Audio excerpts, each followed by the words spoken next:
Un libro, una voz, presenta Grandes Esperanzas. Una novela escrita por Charles Dickens. Narrada con la voz de un servidor, Miguel Ibars.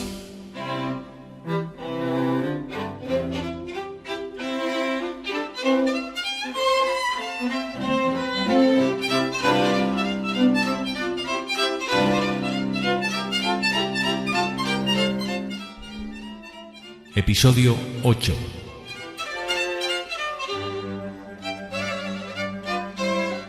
Capítulo 27.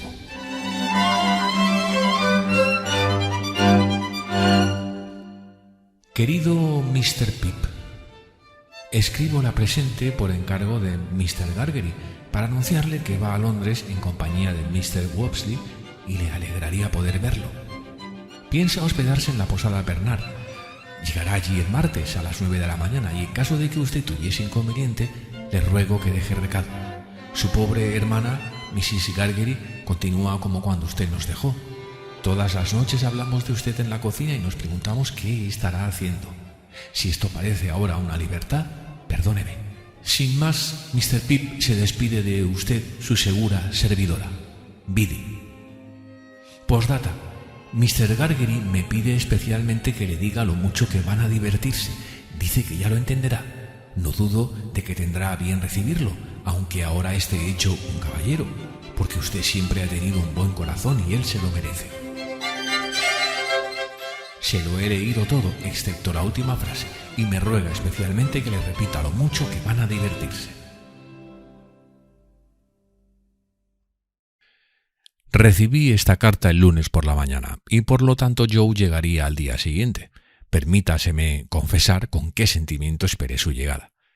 No fue con agrado, a pesar de que éramos buenos amigos, sino con perplejidad considerable, algo de mortificación y una intensa sensación de inconveniencia. Si hubiese podido alejarlo, pagando algo, lo habría hecho. Mi gran consuelo era que se hospedaría en la posada de Bernard, no en Hammersmith, y por lo tanto no era fácil que Drumley lo viese. Poco me importaba que Herbert o su padre, a quienes yo respetaba, lo conociesen, pero me habría molestado mucho en el caso de Drumley, a quien despreciaba. Así, solemos cometer nuestras peores ruindades a causa de aquellos a quienes más despreciamos. Yo siempre estaba decorando nuestro alojamiento de un modo u otro, siempre innecesario e inadecuado, y estas peleas con Bernard resultaban muy costosas.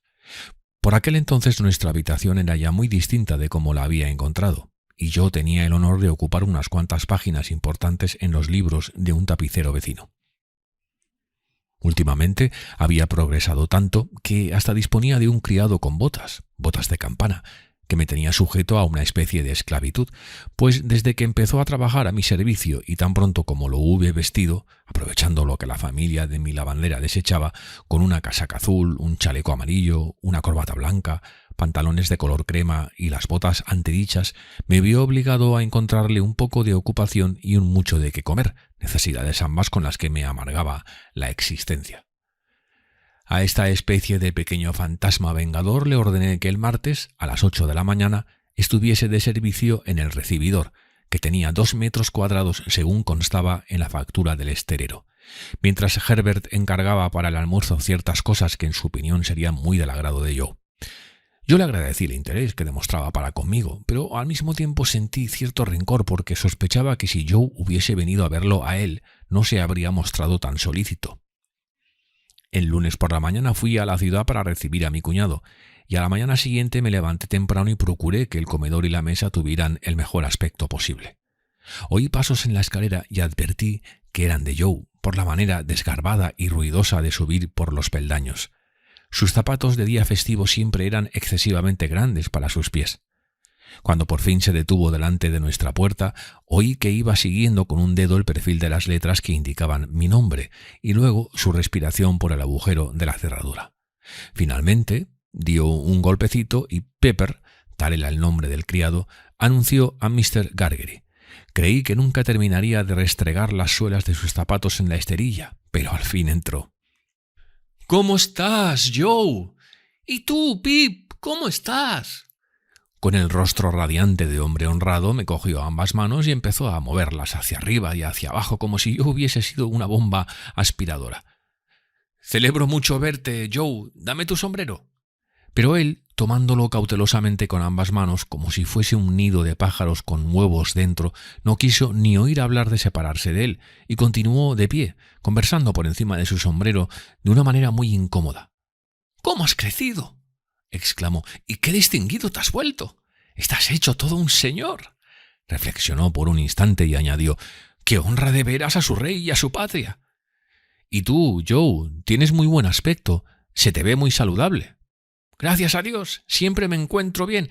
Y tu hermana no está peor de lo que estaba.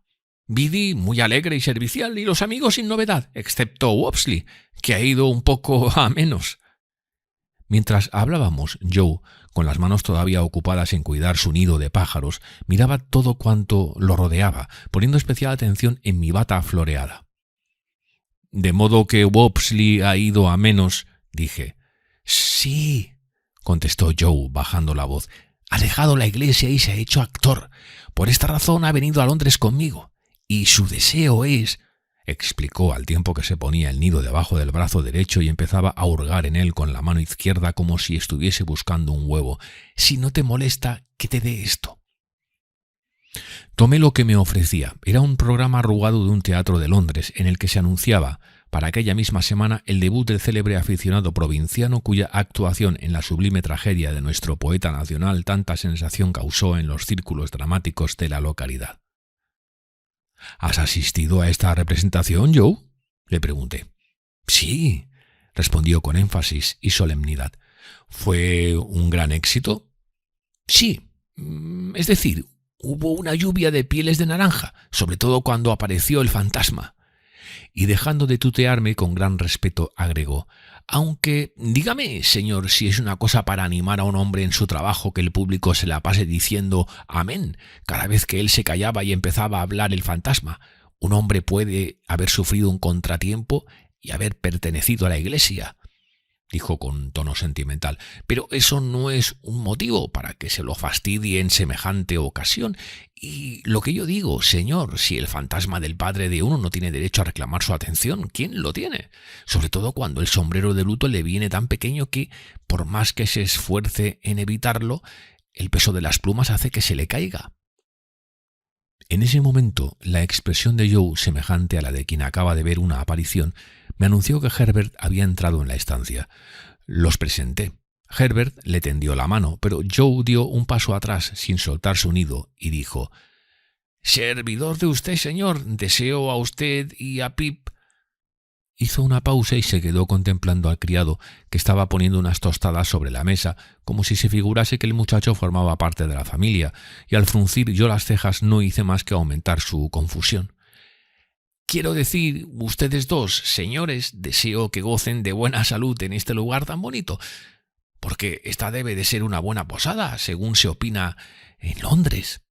Bajó la voz y agregó con tono confidencial: aunque yo no criaría un cerdo aquí si mi intención fuese engordarlo y que tuviera buen sabor. Después de rendir este halagador homenaje a las buenas condiciones de nuestra morada y de haber manifestado al mismo tiempo esta tendencia a tratarme de usted y llamarme señor, Joe, a quien invité a sentarse a la mesa, miró alrededor en busca de un sitio adecuado donde dejar su sombrero. Como si hubiese en la naturaleza muy pocas sustancias sobre las cuales éste pudiese descansar, y por fin lo dejó de canto en la repisa de la chimenea, de donde, a partir de aquel momento, estuvo cayendo al suelo continuamente. —¿Quiere usted té o prefiere café, Mr. Gregory? —preguntó Herbert, que era quien presidía la mesa por las mañanas. —Gracias, señor —repuso Joe, muy formal—. Tomaré lo que usted considere más conveniente. —¿Café, entonces? Gracias, señor —contestó Joe, algo decepcionado. Ya que usted es tan amable de escoger el café, no quiero contradecirlo, pero ¿no encuentra que su sabor es algo desagradable? —Pues que sea té —dijo Herbert, sirviéndoselo. El sombrero de Joe volvió a caer al suelo, y él se puso de pie, lo recogió cuidadosamente y lo colocó en el mismo sitio donde estaba antes. ¿Cuándo llegó a Londres, Mr. Gargery? Ayer por la tarde, respondió Joe, después de toser como si hubiese tenido tiempo de pillar el croup desde su llegada a la capital. No, no fue ayer por la tarde. Sí, fue ayer por la tarde, afirmó al final con tono de reflexión, alivio y sinceridad. ¿Ha dado ya algún paseo por la ciudad? Sí, señor. Wopsley y yo fuimos a ver la fábrica de betún, pero encontramos que no se parecía en nada a como la pintan en los anuncios de las tiendas. Quiero decir, agregó como para explicarse, que en ellos la han dibujado demasiado arquitectural. Estoy convencido de que Joe habría repetido esta palabra, muy expresiva para mí y evocadora de cierta arquitectura que conozco, como si fuera el estribillo de una canción, si su atención no hubiese sido nuevamente atraída por su sombrero, que cayó una vez más. En realidad, aquella prenda de vestir le exigía una atención constante y una rapidez de reflejos parecida a la de un jugador de cricket. Demostró, de hecho, una habilidad admirable, ora alcanzándolo en el preciso instante en que caía, ora cogiéndolo antes de que tocase el suelo o dejándolo rebotar por la habitación antes de considerar prudente acercarse a él, y, finalmente, dejándolo caer en el cubo del agua sucia, de donde me permití sacarlo. El cuello de la camisa de Joe, así como el de su chaqueta, hubieran desconcertado a cualquiera, pues eran dos misterios indescifrables. ¿Por qué un hombre tenía que arañarse de aquel modo antes de considerar que ya estaba perfectamente vestido? ¿Por qué motivo creía indispensable el mortificarse imponiéndose el traje de los días festivos? Además, Joe se sumía a menudo en cavilaciones tan profundas como inexplicables. Había momentos en que permanecía inmóvil, con el tenedor a medio camino entre el plato y la boca, y dejaba caer más de lo que comía, aunque aparentaba que no lo había dejado caer. Su extraña actitud me preocupaba tanto que me alegré mucho cuando Herbert nos dejó para marcharse. No tuve ni el buen sentido ni el buen corazón de reconocer que todo era por mi culpa, y que si yo me hubiese mostrado más sencillo, Joe habría estado más a sus anchas en mi compañía. Me sentía impaciente y enfadado, y en esta situación él añadió carbón al fuego que ardía en mi cabeza.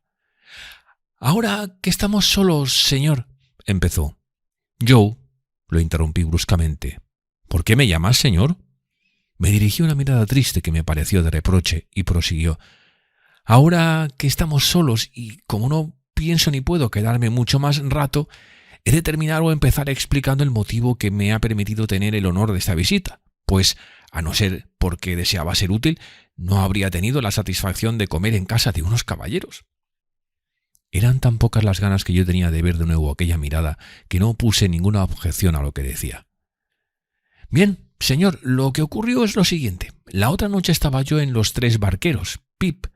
Cada vez que se dejaba llevar por su cariño me llamaba Pip, y cuando se dejaba llevar por los modales me trataba de señor. «Cuando llegó Pumblechook en su coche. En ocasiones ese individuo hace que me enfurezca, porque proclama a los cuatro vientos que fue amigo de infancia de usted, señor, y la persona a quien considera antiguo compañero de juegos». «¡Qué tontería! Esta persona fuiste tú, Joe».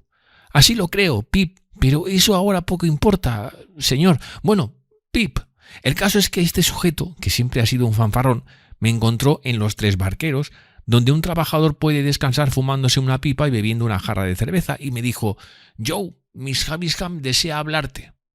«¿Miss Havisham?» «Así me lo dijo Mr. Pumblechook», repuso Joe, y se quedó mirando el techo. «Continúa». «Al día siguiente», prosiguió con expresión solemne, como si estuviese dictando su testamento, «Miss Havisham me preguntó: «Mr. Gargery, ¿se cartea usted con Mr. Pip?». Como yo había recibido una carta de usted, respondí afirmativamente, y entonces ella me dijo: «¿Quiere usted decirle que Estela ha vuelto a casa y se alegraría de verlo?». Miré a Joe y sentí que se me encendían las mejillas. Quiero suponer que una causa extraña a aquel rubor podía ser la convicción de que si yo hubiese tenido idea del recado que traía Joe, lo habría alentado más. «Cuando llegué a casa», prosiguió Joe, «le pedí a Biddy que le escribiera a usted una carta para darle la noticia, pero no se mostró muy dispuesta a hacerlo y dijo: «Estoy segura de que se alegrará mucho de recibirla de palabra. Como ahora es tiempo de vacaciones y usted tiene ganas de verlo, podría visitarlo. Y nada más, señor». Se puso de pie. «Y te deseo mucha salud y que cada vez prosperes más, Pip». «¿Te marchas ya, Joe?» «Sí, me voy». «¿Pero volverás a comer?» «No». Nos miramos y al tenderme la mano todos los señor se derrumbaron en aquel corazón bondadoso. Pip, querido Pip, la vida está formada de tantas separaciones, enredadas unas con otras, y como uno es herrero, otro platero, otro joyero y otro calderero, es inevitable que haya división entre ellos. Todo ha de tomarse tal como viene. Tú y yo no somos iguales, y, por lo tanto, no está bien que se nos vea juntos en Londres, ni en ninguna otra parte que no sea en privado y entre amigos. Nunca más me verás con este traje, y no porque sea orgulloso, sino porque quiero ser yo mismo. Este modo de vestir no es para mí. Mi puesto y mi ambiente están en la herrería, en la cocina o en los pantanos. Si me imaginas con mi ropa de trabajo, con el martillo en la mano o fumando mi pipa, no me encontrarás ni la mitad de los defectos que debes de ver en mí.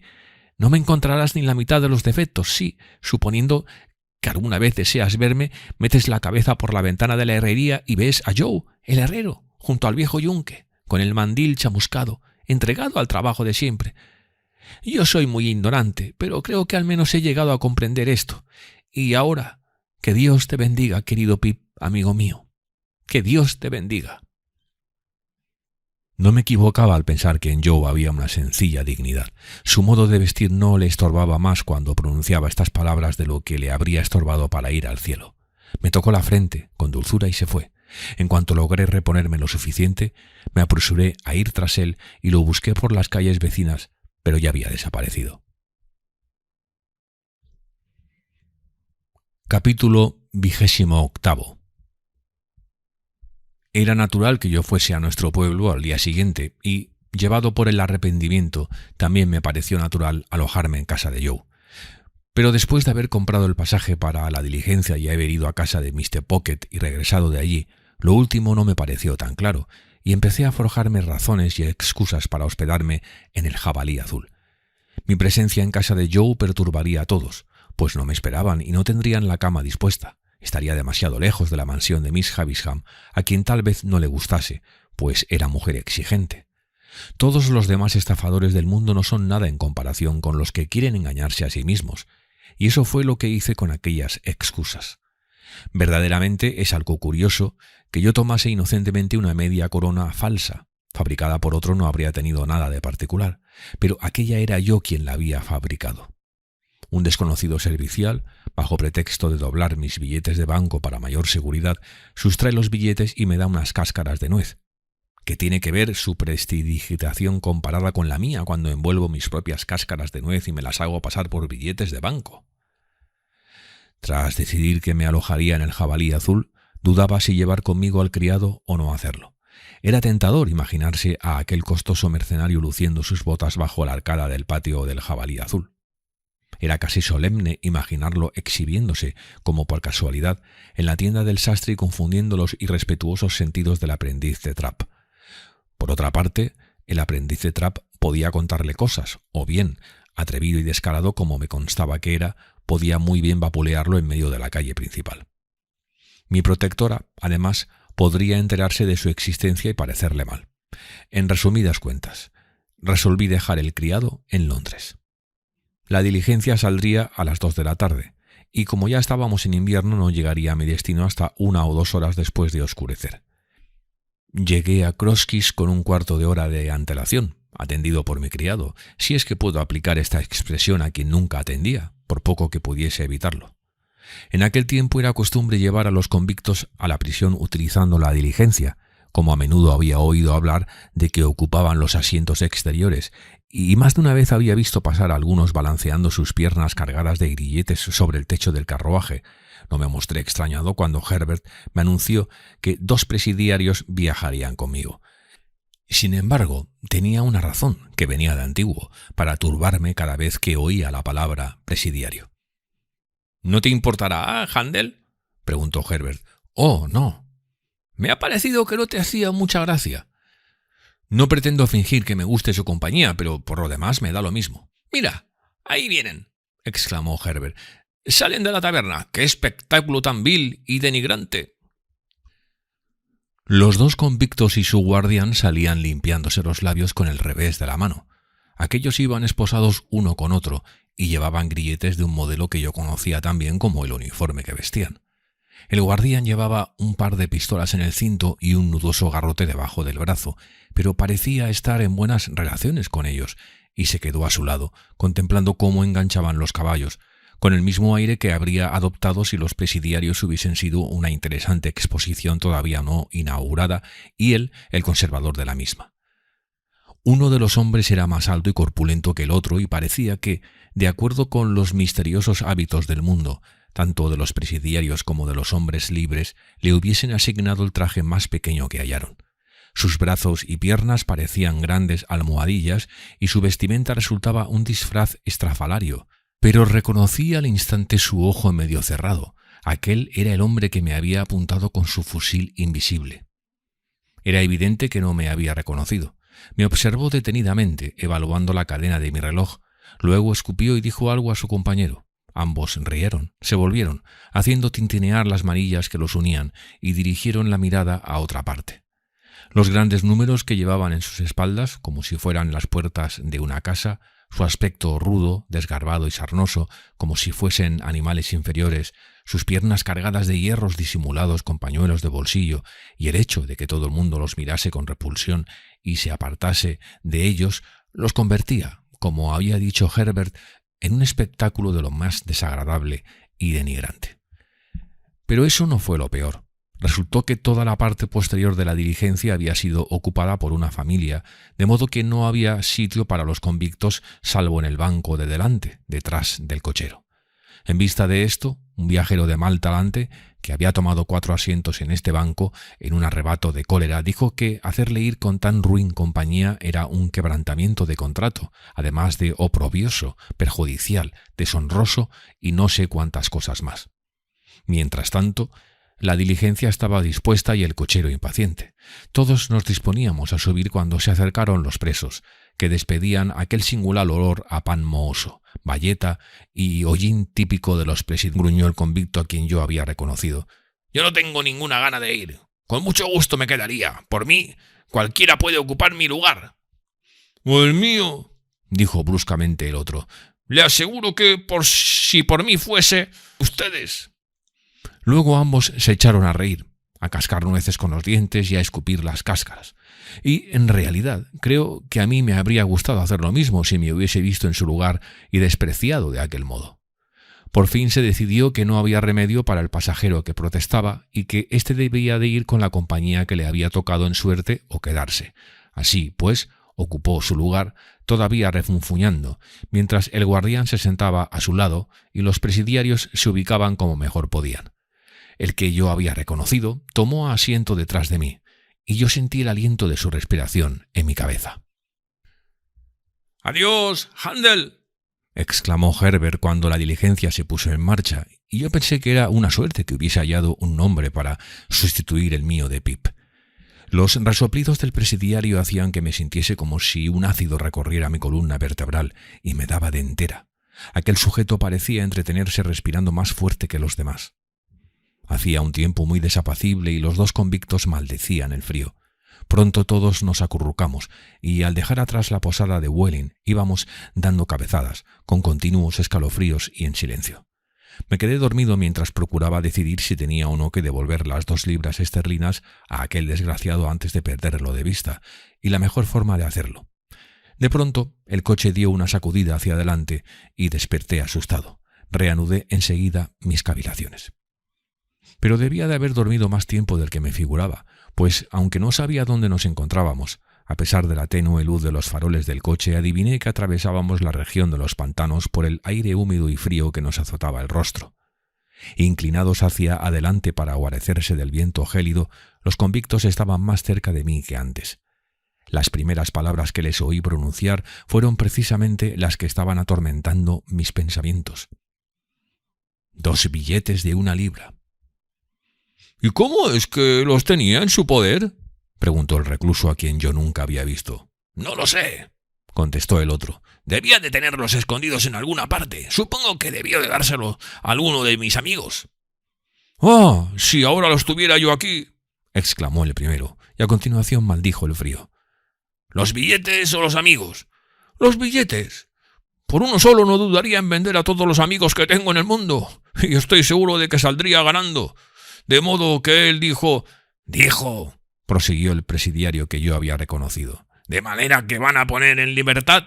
Respondí que sí, y preguntó, ¿podrías encontrar a aquel chico que me ayudó y guardó mi secreto y darle los 2 billetes?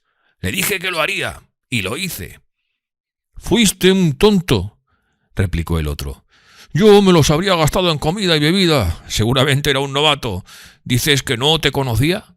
«Ni de vista. Pertenecíamos a distintas bandas y diferentes barcos. Lo juzgaron por haberse evadido y lo condenaron a cadena perpetua». «¿Y fue esa la única vez que trabajaste al aire libre en aquella región?» «La única». «¿Y qué opinión te merece?» «Pocas veces he visto un lugar más desagradable e inhóspito. Barro, niebla, charcos y mucho trabajo». Ambos criticaron el lugar con las expresiones más groseras y despectivas hasta que no les quedó nada por decir. Después de oír aquel diálogo, me habría apeado allí mismo, en medio del camino a oscuras, de no haber sido porque estaba seguro de que aquel individuo no sospechaba ni remotamente quién era yo. El tiempo transcurrido y el modo de vestir apropiado a mi nueva situación hacían que me viese tan cambiado que era imposible que me reconociese a menos que alguna circunstancia casual revelase mi verdadera identidad. Pero, a pesar de todo, la coincidencia de encontrarnos en la misma diligencia era bastante extraña para hacerme temer que, por el motivo que fuera, él se diera cuenta de quién tenía a su lado. Por esta razón decidí apearme tan pronto llegásemos a la primera población. Llevé a cabo mi propósito sin la menor dificultad. Mi maletín estaba en la caja de equipajes debajo de mis pies. No tuve más que levantar una tapa para sacarlo de allí. Lo arrojé al camino. Salté detrás de él y me encontré a pocos pasos de la primera farola y los primeros adoquines del pavimento urbano. Los 2 presidiarios continuaron su viaje en el coche, y yo sabía en qué punto los harían bajar de la diligencia para conducirlos a la prisión. En mis reflexiones me parecía estar viendo el bote que los esperaba, con su tripulación de reclusos, en el embarcadero lleno de barro. Volví a oír la áspera orden de «¡En marcha!» y me representaba la lúgubre escena del barco prisión fondeado a lo lejos en las aguas tenebrosas.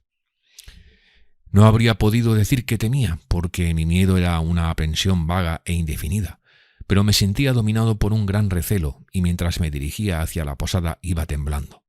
El pavor que se apoderó de mí por escasos minutos bastó para resucitar los temores de mi infancia. La sala de la posada del Jabalí Azul estaba vacía, y tuve tiempo de encargar la cena y dar cuenta de buena parte de ella antes de que el camarero me reconociese. Al darse cuenta de mi presencia, se excusó por su falta de memoria y me preguntó si tenía que mandar a buscar a Mr. Pumblechook. «No es necesario», contesté resueltamente. El camarero, que era el mismo que había informado de las quejas de los comerciantes el día en que quedó formalizado mi contrato de trabajo con Joe, pareció extrañado de verme y aprovechó una pausa para poner sobre mi mesa un ejemplar atrasado y sucio del periódico local. Lo cogí y leí el párrafo siguiente. «Creemos de algún interés para nuestros lectores informarles, con referencia a la reciente y romántica buena fortuna de un joven artífice en hierro de esta localidad. Qué delicioso tema, dicho sea de paso, para la pluma mágica de nuestro conciudadano Toby, el poeta de nuestras columnas periodísticas, aunque todavía no goce de fama universal, que el protector, el compañero y amigo del referido joven fue una elevada personalidad no enteramente ajena al comercio de granos y semillas y cuyo importante establecimiento se halla a poco más de 100 de kilómetros de la calle principal. Y es con gran satisfacción que lo consideramos el guía de nuestro joven Telémaco, pues es halagador pensar que nuestra ciudad fue cuna del creador de la fortuna de este último. ¿La fortuna de quién?, preguntará el sabio local frunciendo las cejas, o la belleza local con los ojos luminosos. Creemos que Quintín Matsis fue el herrero de Amberes. Verb.sap. Tengo la completa convicción, fundada en mi vasta experiencia, de que si en los primeros días de mi repentina e inesperada prosperidad hubiese ido al Polo Norte, también allí habría encontrado algún esquimal vagabundo o un hombre civilizado que hubiese puesto en mi conocimiento que Pumblechook fue mi primer protector y el creador de mi fortuna. Capítulo 29. Me levanté a primera hora y salí a la calle. Aún era temprano para visitar a Miss Havisham. Por consiguiente, decidí ir a dar un paseo por las cercanías de su mansión, lejos de la casa de Joe. Podría ir allí al día siguiente, pensando en mi protectora y forjándome las más bellas ilusiones sobre lo que ella debía de estar proyectando para mí. Había adoptado a Estela y podía decirse que había hecho lo propio conmigo. Por lo tanto, resultaba evidente que su propósito era unirnos en matrimonio. Me reservaba la misión de restaurar aquella mansión desolada. Tenía que abrir a la luz del sol sus oscuras estancias, poner en marcha los relojes, encender fuego en las frías chimeneas, quitar las telarañas, exterminar toda clase de insectos. Una reparación total, en una palabra. Llevar a cabo las brillantes hazañas de un joven caballero de leyenda y casarme con la princesa. Me había detenido para contemplar la casa al pasar por delante de ella, y sus muros vetustos de ladrillo rojo, sus ventanas cerradas y la hiedra verde agarrada a sus chimeneas con sus fibras y tallos recios, como brazos viejos y nervudos, ofrecían el atractivo aspecto de un misterio del cual yo era el héroe. Estela representaba la inspiración de toda aquella morada, podríamos decir el corazón de la misma. Pero a pesar de que ella me tenía subyugado por completo y mi deseo y mi esperanza se cifraban en ella, a pesar de que su influencia sobre mi vida de muchacho y mi temperamento había sido todopoderosa, ni siquiera en aquella romántica mañana le atribuía otras virtudes que las que realmente poseía. Hago mención de todo esto porque es algo así como la guía para poder seguir mis pasos en el laberinto de mi triste narración. A juzgar por mi experiencia, la noción convencional de lo que es un verdadero enamorado no siempre puede ser exacta. La verdad es que yo amaba a Estela por la sencilla razón de que la encontraba irresistible. Pero, digámoslo de una vez, a menudo comprendía, con dolor, que la amaba contra toda razón, sin contar con ninguna promesa por su parte, contra mi propia esperanza y la paz de mi espíritu, contra mi felicidad y a pesar de todo cuanto podía desanimarme. Y no la amaba menos por comprender esto, de modo pues que esa certeza no influía para contenerme más de lo que hubiera influido si la hubiese considerado la perfección personificada. Me las ingenié para llegar a la verja a la misma hora en que lo había hecho otras veces. Después de llamar con mano insegura, me volví de espaldas procurando respirar con calma y moderar los violentos latidos de mi corazón. Oí que se abría la puerta lateral y que unos pasos se acercaban cruzando el patio, pero aparenté no darme cuenta hasta que la verja giró sobre sus goznes enmohecidos. Cuando noté que me tocaban el hombro, me volví fingiendo sorpresa, pero mi extrañeza fue sincera al verme frente a un hombre que vestía traje gris. Era la última persona a quien habría esperado encontrar allí haciendo las veces de portero. —¡Orlik! —Señor, no solo es usted el que ha cambiado, pero entre. Tengo orden de que la puerta no permanezca abierta. Entré y él la cerró con llave, que luego sacó de la cerradura. —Sí —dijo volviéndose después de haberme precedido algunos pasos en dirección a la casa—, aquí me tiene. —¿Cómo has llegado aquí? —Pues andando —contestó—. La maleta me la trajeron en una carretilla. —¿Y para qué estás en esta casa? No va usted a suponer que será para nada malo, ¿verdad? Yo no estaba muy seguro de que no fuese así, y tuve tiempo de reflexionar sobre esta respuesta mientras él me miraba de arriba abajo. —Ah, sí, pues dejaste la herrería. —¿Acaso tiene esto aspecto de herrería? —contestó Orlik mirando alrededor con aire ofendido. Le pregunté cuánto tiempo hacía que había dejado de trabajar en la fragua de Joe Gargery. —Los días aquí se parecen tanto los unos a los otros que no me es posible decirlo sin echar antes la cuenta, pero recuerdo que vine aquí poco después de que usted se hubiese marchado. —Eso ya lo sabía, Orlik. —Ah —exclamó con aspereza—, pero ahora es usted una persona instruida. Hablando así entramos en la casa, donde observé que la habitación de Orlik era una que había junto a la puerta, con una pequeña ventana que daba al patio. Se trataba de una estancia pequeña y no muy distinta de las que en París suelen destinarse a los porteros. De la pared pendían unas llaves a las cuales añadió la de la verja, y su cama, cubierta con una colcha remendada, estaba instalada en un pequeño hueco a manera de alcoba. Todo parecía desordenado y desaseado, como si fuese la jaula de un lirón humano, y Orlik, robusto y taciturno, quieto en un rincón junto a la ventana y en la oscuridad, semejaba, y en realidad lo era, el lirón para el cual había sido dispuesta aquella jaula. —Nunca había visto esta habitación —dije—, ni sabía que hubiese habido aquí un portero. —No —me explicó él—, no lo hubo hasta que se consideró peligroso que no hubiera en la casa ningún hombre, dado el gran número de sospechosos y de mala gente que merodean por los alrededores. Fue entonces cuando me recomendaron como hombre capaz de habérselas con cualquier otro y acepté el empleo, porque lo considero más cómodo que estar tirando del fuelle y dándole continuamente al martillo. Reparé en un fusil con caja de cobre que había encima de la chimenea, y la mirada de Orlick siguió la mía. «Bueno», dije con el deseo de poner fin a aquella conversación, «¿puedo subir a ver a Miss Havisham?» «Que me ahorquen, si lo sé», contestó desperezándose. «Mis explicaciones terminan aquí. Haré sonar esta campana y seguirá usted avanzando por el pasillo hasta que encuentre a alguien». «Deben de estar esperándome, ¿verdad?» «Que me ahorquen 2 veces, si lo sé», respondió. Pero yo avancé por el largo corredor que había pisado por primera vez con mis gruesas botas. Tal como había dicho, Orlick hizo sonar la campana y no se había apagado aún el sonido de esta cuando encontré a Sarah Pocket, que parecía haberse vuelto definitivamente verde y amarilla por mi culpa. «Ah», exclamó, «¿es usted, Mr. Pip?» «Sí, Miss Pocket. Me complazco en comunicarle que Mr. Pocket y su familia siguen bien». «¿Son más juiciosos que antes?», preguntó ella, sacudiendo tristemente la cabeza. «Más les valdría ser juiciosos que tener salud». «Ah, Matthew, ¿conoce usted el camino, señor?» Lo conocía bastante bien, porque más de una vez había subido por aquella escalera a oscuras. Subí, pues, ahora mejor calzado que en otras ocasiones, y llamé, tal como lo hacía en otros tiempos, a la puerta de la habitación de Miss Havisham. «Es la llamada de Pip», le oí decir inmediatamente. «Entra, Pip». Estaba sentada en una silla junto a la mesa de siempre, con el mismo traje de otras veces, las manos cruzadas sobre su bastón y la vista fija en el fuego de la chimenea. Sentada a su lado había una dama elegante que yo nunca había visto. Tenía en la mano el zapato blanco por estrenar, que contemplaba absorta con la cabeza inclinada.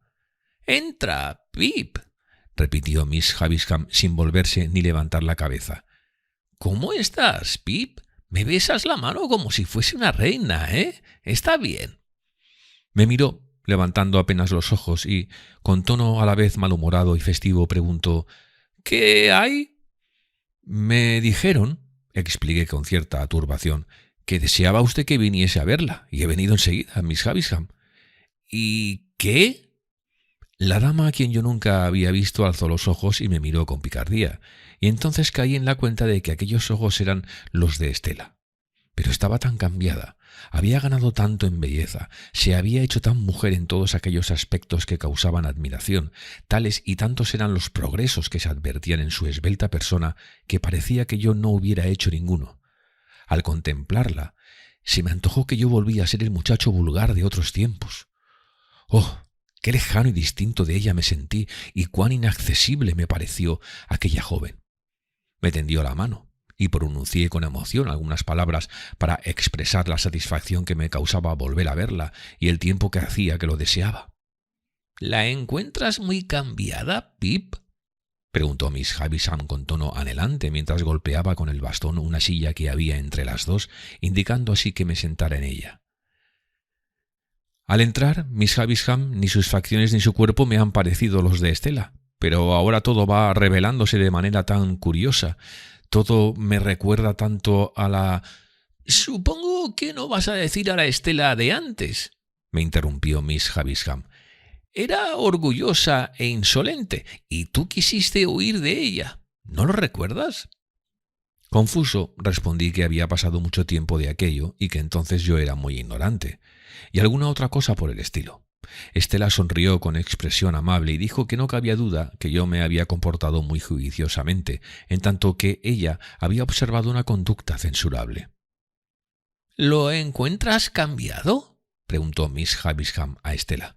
«Mucho», contestó la joven. «Es menos vulgar, ¿verdad?», dijo Miss Havisham jugueteando con el cabello de Estela. Ésta se echó a reír, miró el zapato que tenía en la mano, volvió a echarse a reír, me miró y dejó el zapato. Aún me trataba como a un chiquillo, pero coqueteaba conmigo. Estuvimos conversando en aquella habitación fantástica que tanto había significado para mí, y me enteré de que Estela acababa de llegar de Francia y se disponía a trasladarse a Londres. Arrogante y caprichosa como siempre, había sometido de tal manera estas condiciones de su carácter a su hermosura que resultaba imposible y absurdo, al menos así me lo parecía, separarlas de su belleza. Verdaderamente era imposible disociar su presencia de todos aquellos absurdos anhelos míos de riqueza y distinción que habían perturbado mi alma en mi adolescencia, de todas aquellas desatinadas aspiraciones que por primera vez me habían hecho avergonzar de mi casa y de mi querido Joe, de todas aquellas visiones que me habían mostrado su rostro en las llamas del hogar, que lo habían hecho saltar como chispas del yunque, que lo habían hecho surgir de las tinieblas de la noche para asomarse a la ventana de la herrería y luego desaparecer. En fin, me era absolutamente imposible separarla en el pasado o en el presente de los aspectos más íntimos de mi propia existencia. Quedamos de acuerdo en que yo pasaría el día allí y que por la noche volvería a la posada para regresar a Londres a la mañana siguiente. Estuvimos conversando un rato y luego Miss Havisham nos dijo que fuéramos a dar un paseo por el jardín abandonado y que más tarde yo la pasearía a ella en su silla de ruedas, como en otros tiempos.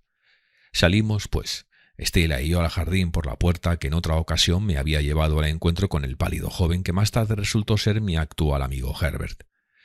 Yo temblaba interiormente y miraba con adoración incluso el dobladillo de su vestido. Ella, en cambio, muy serena y sin admirar en absoluto el dobladillo del mío, al aproximarnos al lugar del referido encuentro, Estela dijo: «Fui verdaderamente una criatura muy especial para esconderme y presenciar la lucha aquel día, pero lo hice, y el espectáculo me resultó muy divertido». «Y después me premió por ello». «¿De veras?», contestó como si no se acordara de lo ocurrido. «Recuerdo que sentía gran aversión por su contrincante, porque su presencia aquí me resultaba molesta». «Actualmente él y yo somos muy buenos amigos», dije. «¿Lo son? Ah, sí, ahora recuerdo que toma usted lecciones de su padre». «Sí, en efecto». Me repugnaba confesarlo, porque aquello hacía que me sintiera un chiquillo, y ya bastante tenía con que me tratase como tal. «Veo que no solo ha cambiado usted de posición social, sino de amistades», dijo Estela. «Naturalmente», contesté. «¿Y era necesario?», replicó ella con tono arrogante. «Las amistades que un día fueron convenientes para usted, ahora le resultarían completamente inadecuadas». No creo que tuviera intención alguna de visitar a Joe, pero si la hubiese tenido, aquella observación la habría disipado por completo. «Seguro que en aquellos tiempos no podía usted ni imaginar que su fortuna estuviese tan cerca», agregó. «En absoluto». El aire de superioridad con que ella paseaba a mi lado y mi actitud de muchacho sumiso contrastaban de manera muy dolorosa para mí, y lo habría sentido aún más si no hubiese considerado que lo que me colocaba en tal situación era el hecho de haber sido escogido para convertirme en su esposo. El jardín estaba demasiado descuidado para que se pudiera pasear cómodamente por él. Después de haberlo recorrido 2 o 3 veces, salimos de nuevo al patio de la fábrica de cerveza. Yo le mostré el lugar exacto donde le había visto andar por encima de los barriles por primera vez, y ella, dirigiendo a aquel lugar una mirada indiferente, dijo: «¿Eso hice?». Le recordé por dónde había salido de la casa cuando vino a darme de comer y beber. «No me acuerdo», contestó. «¿No recuerda usted que me hizo llorar?». «No», repuso ella, sacudiendo la cabeza y mirando hacia otro lado. El que no se acordase de que me había hecho sollozar o no le importase ni poco ni mucho ese detalle, hizo que vertiese de nuevo lágrimas silenciosas y secretas, que es el modo más amargo de llorar. «Ha de saber usted, por si esto puede explicar mi falta de memoria», dijo Estela con la condescendencia propia de una joven hermosa y deslumbradora, «que yo no tengo corazón». Repuse que me permitía ponerlo en duda e intenté convencerla de que yo sabía que no era así, pues no podía ser que existiera una mujer tan hermosa como ella y sin corazón. «Oh, naturalmente, tengo un corazón al que se puede clavar un puñal o pegar un tiro», dijo Estela. «Y claro está que si cesase de palpitar, yo dejaría de existir, pero usted ya sabe a qué me refiero. Mi corazón carece de ternura, simpatía, sentimientos de cariño». ¿Qué era lo que ella me traía a la memoria mientras estaba allí quieta, mirándome fijamente? ¿Algo quizá que había visto en Miss Havisham? No. Algunos gestos y expresiones se parecían a los de ésta, como ocurre a menudo con los niños, que se parecen a las personas mayores por haber convivido largo tiempo con ellas y que conservan estas características con los años, aun cuando las facciones sean muy distintas. Y, sin embargo, no podía relacionar aquella impresión con Miss Havisham. Volví a mirar fijamente a Estela, y aunque ella seguía contemplándome, aquel efecto había desaparecido. ¿Qué era? «Hablo en serio», dijo ella sin fruncir el entrecejo, pero con el semblante ensombrecido. «Si nos hemos de ver con frecuencia, será mejor que lo crea usted de inmediato». «No», exclamó imperiosamente cuando advirtió que me disponía a hablar. «Nunca sentí cariño hacia nadie ni supe lo que es la ternura». Un momento después nos hallábamos en la solitaria y abandonada fábrica de cerveza, y ella me indicó la galería alta de donde la había visto salir el día de mi primera visita. Me dijo que recordaba haber estado allí arriba, desde donde me vio mirar alrededor, asustado. Al seguir con mis ojos el movimiento de su blanca mano, volví a sentir la misma vaga impresión de un parecido que no podía definir con exactitud. Mi sobresalto involuntario hizo que ella me pusiera su mano encima de mi brazo, y el espectro desapareció de inmediato. ¿Qué era? «¿Qué le ocurre?», preguntó Estela. «¿Otra vez asustado?» «Tendría que estarlo si creyese lo que usted acaba de decirme», contesté para desviar la conversación. «Así pues, ¿no lo cree? Está bien. De todas maneras, yo lo he dicho. Miss Havisham lo espera para que ocupe usted el puesto que tuvo asignado hace tiempo, aunque me parece que podría ya abandonarse junto con otras cosas. Antes de entrar, demos otra vuelta por el jardín. Bueno, hoy no le haré llorar con mi crueldad. Será usted mi paje y me ofrecerá su hombro». Recogió con una mano su elegante vestido y con la otra me tocó ligeramente el hombro mientras andábamos. Dimos 2 o 3 vueltas al jardín, que en aquel momento me pareció deliciosamente florido. Si los hierbajos verdes y amarillentos que crecían en las grietas del viejo muro que lo circundaba hubiesen sido las flores más encantadoras del mundo, no las habría conservado más bellas en mi recuerdo. Aunque teníamos casi los mismos años, estos contaban más en su caso que en el mío, pero el efecto de inaccesibilidad que producían su hermosa y sus modales refinados me atormentaba a pesar de mi deleite y de la certeza de que nuestra bondadosa protectora había decidido unirnos el uno al otro para siempre. Infeliz de mí. Finalmente entramos de nuevo en la casa, y allí me enteré con sorpresa de que mi tutor había ido a ver a Miss Havisham para tratar de negocios y regresaría a la hora de comer. Los viejos candelabros de la sala donde se hallaba continuamente puesta la mesa apolillada habían sido encendidos durante nuestra ausencia, y Miss Havisham estaba esperándome en su silla. Cuando comencé a empujar la silla de ruedas en torno a las cenizas del banquete de boda, me pareció retroceder al pasado. Pero en el fúnebre aposento, con aquella figura sepulcral recostada en la silla mirándola fijamente, Estela aparecía más radiante y encantadora que nunca, y yo estaba más embelesado que en ninguna otra ocasión anterior. El tiempo transcurrió tan deprisa que ya se acercaba la hora de la comida, y Estela se retiró para cambiarse de ropa. Nos habíamos detenido junto al centro de la larga mesa, y Miss Havisham, tendiendo uno de sus mustios y debilitados brazos, apoyó el puño sobre el amarillento mantel. Al volver Estela la mirada antes de cruzar el umbral, Miss Havisham le mandó un beso con aquella mano, en un ademán que me resultó espantoso. Después, cuando la joven se hubo marchado y quedamos solos los dos, se volvió hacia mí y susurró: «¿No es guapa, graciosa y elegante? ¿No la amas?» «¿Quién al verla no ha de amarla, Miss Havisham?». Rodeó mi cuello con su brazo y me hizo bajar la cabeza hasta ponerla junto a la suya. «Ámala, ámala, ámala. ¿Cómo te trata?». Antes de que pudiese contestar, suponiendo que hubiese logrado encontrar respuesta a una pregunta tan difícil, repitió: «Ámala, ámala, ámala. Si te favorece, ámala. Si te hiere, ámala. Si te desgarra el corazón, y a medida que irá creciendo y se hará fuerte, te lo desgarrará aún más. Ámala, ámala, ámala». Nunca había visto un tesón tan apasionado como aquel con que pronunció estas palabras. Pude sentir los músculos del flaco brazo que rodeaba mi cuello hincharse con la impetuosidad que la dominaba. «Óyeme, Pip, la adopté para que fuese amada. La crié y la eduqué para que fuese amada. La convertí en lo que es para que fuese amada. Ámala». Repitió la palabra varias veces, como para que no hubiese duda acerca de su sentido, pero si la palabra hubiese significado en lugar de amor, odio, desesperación, venganza o muerte, no habría podido sonar en sus labios más que como una maldición. «Te diré», prosiguió con el mismo susurro impetuoso, «que es el verdadero amor. Es devoción ciega, abnegación absoluta, sumisión incondicional, confianza y fe en ti mismo, y contra todo el mundo, abandono de tu corazón y tu alma a quien los destroza, como hice yo». Al llegar a este punto soltó un grito salvaje y yo la cogí por la cintura, porque se puso de pie, envuelta en el sudario de su vestido, y comenzó a gesticular como si de pronto fuese a golpearse a sí misma contra la pared y a caer muerta. Todo esto duró unos segundos. Mientras la obligaba a sentarse otra vez, percibí un perfume conocido y, al volverme, vi a mi tutor en la sala. Mr. Jagger siempre llevaba, creo que aún no lo había mencionado, un pañuelo de bolsillo de seda de tamaño extraordinario que le era de gran utilidad en el ejercicio de su profesión.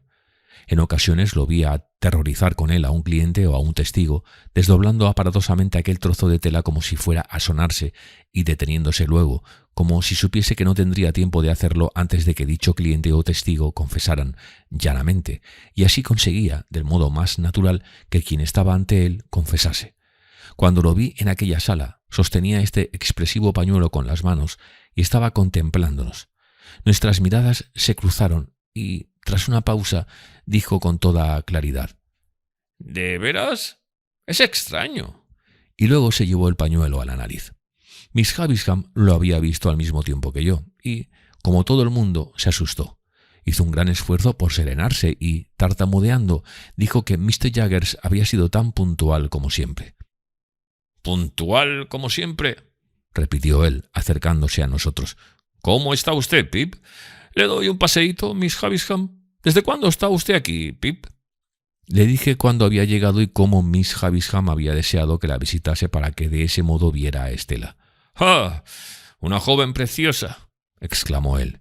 Después empujó la silla de Miss Havisham con una de sus manazas, metiéndose la otra en el bolsillo del pantalón, como si el bolsillo estuviese lleno de secretos. «Bien, Pip. ¿Había usted visto a Miss Estela con mucha frecuencia antes?». «Muy a menudo». «¿Cuántas veces? ¿10.000? «No tantas». «¿2? «Jaggers», lo interrumpió Miss Havisham, de lo cual me alegré mucho. «Deje tranquilo a Pip y váyase con él a comer». Mi tutor obedeció y los dos bajamos juntos por la escalera que estaba, como de costumbre, a oscuras. Mientras nos dirigíamos hacia el edificio aislado del otro lado del patio enladrillado detrás de la casa, me preguntó cuántas veces había visto comer y beber a Miss Havisham y me ofreció, como siempre, un ancho campo de elección, entre 100 veces y una. Reflexioné por un instante y contesté: «Nunca». «¿Y no la verá jamás, Pip?», dijo con una sonrisa ceñuda. «Desde que lleva esta vida jamás permitió que la viesen hacer ni una ni otra cosa. Por la noche, cuando todos duermen, recorre la casa y come lo que encuentra». «Perdone, señor», dije, «¿me permite una pregunta?». «Usted puede preguntar y yo puedo negarme a responder». «¿El apellido de Estela es Havisham o...?» No supe cómo completar la frase. «¿O qué?». «¿Es Havisham?». «Sí». Llegamos al comedor, donde Estela y Sarah Pocket estaban esperándonos. Mr. Jaggers se sentó a la cabecera de la mesa y Estela frente a él. Yo tomé asiento frente a mi verde y amarillenta amiga. Comimos bien y nos sirvió una criada a quien no había visto en mis anteriores visitas, pero que, sin embargo, podía haber estado siempre en aquella misteriosa casa. Después de la comida, pusieron ante mi tutor una botella de excelente oporto añejo y las dos mujeres se marcharon. Nunca había visto en ninguna otra parte nada comparable a la reserva de Mr. Jaggers bajo aquel techo. Incluso parecía guardarse para sí sus miradas y apenas fijó sus ojos una sola vez en Estela durante la comida. Cuando ella le hablaba, él escuchaba y respondía oportunamente, pero no advertí que la mirase. En cambio, ella lo contemplaba con interés y curiosidad, cuando no con desconfianza, pero el semblante de Mr. Jaggers no denotaba que éste se diera cuenta. Mientras duró la comida, se complació malignamente en hacer volver más verde y amarillenta todavía a Miss Sarah Pocket, refiriéndose repetidamente a su conversación conmigo y a mis perspectivas, pero en esto tampoco dio señales de tener conciencia de ello, e incluso pareció extraer estas referencias, y en realidad las extrajo, aunque ignoro cómo, de mi inocente persona. Cuando quedamos a solas, guardó silencio porque sabía que yo no soportaba su conversación. Interrogaba hasta a su copa, cuando no tenía otra cosa a mano. La contemplaba a trasluz. Probaba el oporto, lo paladeaba, lo engullía, volvía a llenar la copa y a interrogarla, hasta que yo me ponía tan nervioso como si hubiese sabido que el vino estaba hablando mal de mí. 3 o 4 veces estuve a punto de abordar algún tema, pero cada vez que él comprendía que yo me disponía a preguntarle algo, me miraba y bebía un sorbo de vino, como si de ese modo pretendiera hacerme comprender que era inútil dirigirle la palabra, porque él no podía contestar.